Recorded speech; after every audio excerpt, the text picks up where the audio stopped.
ભરૂચના જાડેશ્વર વિસ્તારમાં આવેલી તુલસીધામ સોસાયટીના કોમન પ્લોટમાં બનાવાતી દિવાલનું દબાણ દૂર કરવાની માંગ કરાઈ હતી, જે અંગે બવડાના અધિકારીઓએ ગતરોજ આવી કામગીરી બંધ કરાવી સૂચના બોર્ડ માર્યું હતું. જાડેશ્વર વિસ્તારમાં આવેલી તુલસીધામ સોસાયટીના રહીશો છેલ્લા 30 વર્ષ ઉપરાંતથી અહીંયા રહે છે, જેમાં નિયમ અનુસાર સોસાયટીના 2 કોમન પ્લોટ આવેલા છે.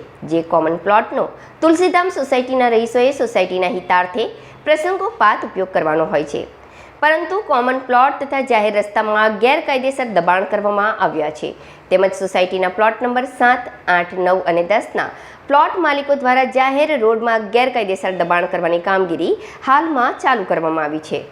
આ અંગે સ્થાનિકોએ 11મી ડિસેમ્બરના રોજ બવડા કચેરીમાં ફરિયાદ કરી હતી. ત્યારબાદ બવડા દ્વારા 14મી ડિસેમ્બરના રોજ સ્થળ મુલાકાત લઈને કામગીરી બંધ કરાવવા મૌખિક સૂચના અપાઈ હતી. તેમ છતાંય આ પ્લોટના માલિકો દ્વારા દબાણની કામગીરી બંધ ન કરી હતી, જે અંગે સ્થાનિકોએ પુનઃ બવડા કચેરીમાં રજૂઆતો કરતા ગતરોજ બવડાની ટીમે સ્થળ પર પહોંચી કામગીરી બંધ કરાવી પ્લોટ માલિકોને નોટિસ આપી હતી.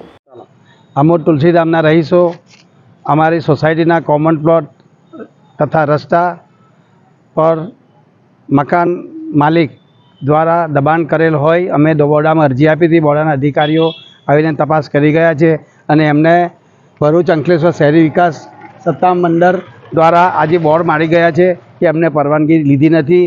એટલે અમારા સોસાયટીના તમામ સભ્યો વતી અમે એવી માંગણી કરીએ છીએ કે અમારો રસ્તો અને અમારો કોમન પ્લોટ બિલકુલ ક્લિયર કટ કરીને આપે એવી અમારી દરખાસ્ત છે.